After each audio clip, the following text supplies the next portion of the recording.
Ouvindo a voz de Deus. Graça e paz, meus irmãos. Eu sou Joel Nascimento e tenho uma palavra de Deus para você nesse instante. Você já ouviu a voz de Deus?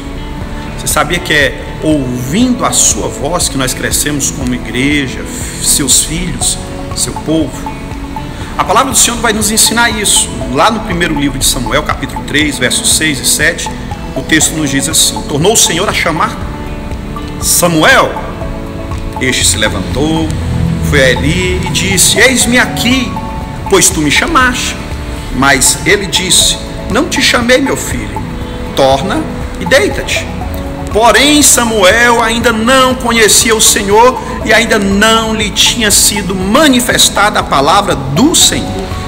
Nós encontramos dois fatos interessantes nesse momento na vida do jovem Samuel. O primeiro é que a voz de Deus era tão parecida com a voz de Eli que ele chegou a se confundir. E confundiu entre a voz do que o chamava e a voz do sacerdote. Nós vamos entender que é somente nos filmes que a voz de Deus ecoa como um trovão e aquelas coisas extraordinárias. Na vida real, às vezes, Deus trabalha facilmente e a voz dele se identifica com as vozes que nos instruem, nos edificam, nos ensinam as suas verdades, nos aconselham e muitas vezes até com a nossa própria voz quando lemos a sua palavra. Na sequência do texto, nós precisamos considerar a seguinte frase: Samuel ainda não conhecia o Senhor e ainda não lhe tinha sido manifestada a palavra do Senhor. O que nós vamos ver aqui é a descrição de um principiante, de um neófito na fé, de alguém que estava iniciando o seu processo de aprendizagem, embora que no futuro se tornasse um grande profeta, um grande sacerdote e o último juiz em toda Israel. Compreender isso é muito importante, porque existe um pensamento entre o povo de Deus de que a espiritualidade é algo que se herda ou que pode ser recebida pela imposição de mãos. Muitos cristãos erram porque eles ficam correndo de um lado para o outro buscando esse toque ou essa unção que os torne automaticamente grandes homens e grandes mulheres de Deus. Eles estão convencidos de que a grandeza de ilustres personagens bíblicos, de pessoas da história do povo de Deus, se deve por alguma visitação especial, ou então a posse de algum dom extraordinário que os tornara diferente de outros mortais existentes na sua época aqui na história terrena.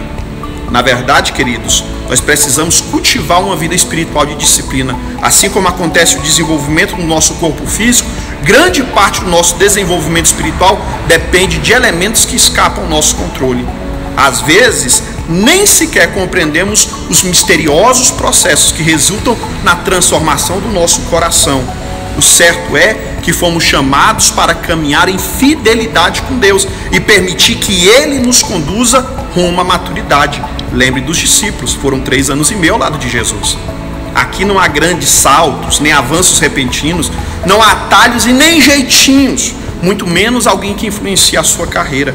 Às vezes, experimentamos visitações extraordinárias da presença de Deus, e isso é bom, mas o crescimento espiritual normal é o resultado de um processo lento e contínuo. Olha o que diz o autor da carta aos Hebreus quando ele se refere a esse assunto.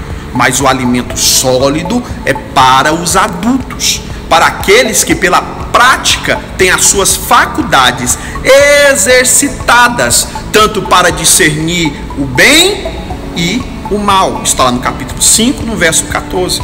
Perceba a frase, pela prática. Outras versões traduzem como pelo constante exercício.